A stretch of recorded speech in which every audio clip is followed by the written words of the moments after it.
so God, when was it? Probably 1993. Went over to see my ex-mother-in-law's grandmother. And the guy next door was raising rabbits. And my daughter at the time was a vegetarian. My stepdaughter at the time was a vegetarian. So she wanted to know why the guy next door was raising rabbits. And I told her how they raise rabbits because they kill them. They use them for meat.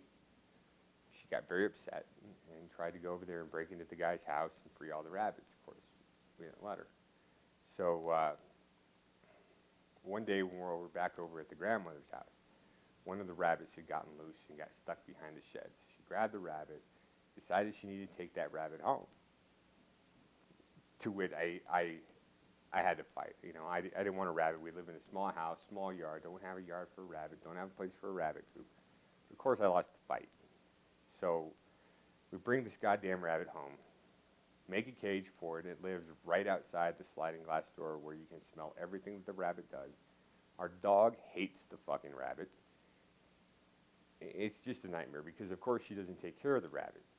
So one day, my ex-wife decides that the rabbit needs to go and stretch his legs or something. I don't know what.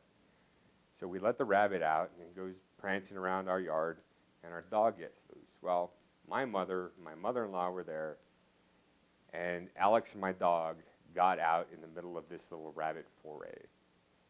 Alex jumped the fence, went after the rabbit. My mom tries to stop the dog. The dog almost knocks her on her butt. It's the funniest damn thing you ever saw. So we finally catch the rabbit, get all the in-laws in order, put the rabbit back in the cage, right? Well, a couple of weeks later, the ex-wife decides that she is going to let the rabbit run around the yard again. Well, this time she didn't tell my stepdaughter that she's going to let the rabbit run around the yard. And of course, we let the dog out. Well, the dog ended up jumping the fence again, chasing the rabbit, and the poor rabbit ended up with a broken back. So we get the dog all settled in. And where I was raised, if an animal is suffering, this poor rabbit, man, it broke his back. So I was going to go out into the backyard where this poor rabbit is sitting in the grass twitching and put the poor rabbit out of its misery. So I go over there, and I'm about to do the rabbit with a shovel.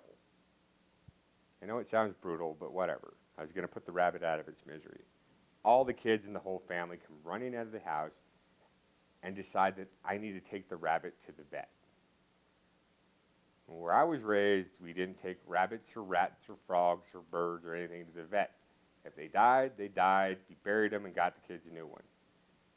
But not this time. I had to take the damn rabbit to the vet. So I pick up this poor paralyzed rabbit, put it in my truck. We go to the vet. My daughter's screaming and crying and is all upset. So they rush the rabbit back into the trauma room or whatever the fuck it is that they do with the rabbit. And we're sitting there, she's crying and screaming, and I'm just kind of wondering how much this is all going to cost me. So I asked the lady, she says, emergency $375 is the rate for an emergency room visit. But anyway, that's not the point. So a few minutes later, the vet comes out and tells us what we already know. The rabbit has a broken back and needs to be put down. Okay, fine. No problem. Let's put the rabbit down. My stepdaughter comes running up and wants to know, well, there's got to be a way to help the rabbit. The vet says, of course there is. We can put the rabbit on steroids, get the rabbit a little wheelchair, catheterize the rabbit, and the rabbit will live its days out on a wheelchair. And I'm like, no, this is not going to happen. My daughter doesn't even take care of her room. How is she going to take care of a damn rabbit? So, and on top of all this, how much is this going to cost? I mean, this is a rabbit. So I say no. I overwrite the little girl. She goes running off, telling everybody what a dick I am. The vet leaves. I go back down, go back outside, smoke a cigarette. By the time I come back in, the vet says, okay, we're ready. We're ready to put the rabbit down. Do I want to go back there and be with the rabbit while we put it down? And I'm like, not really.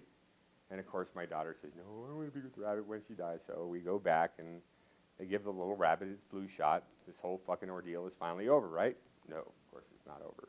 There's the matter of the burial.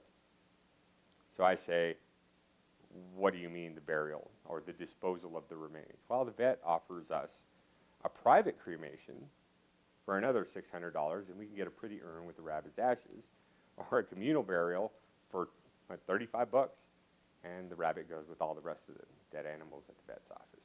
Of course, my daughter and I start fighting again, and it's just a mess. But anyway, I pay for the $35 fucking burial or cremation, and that's my rabbit story.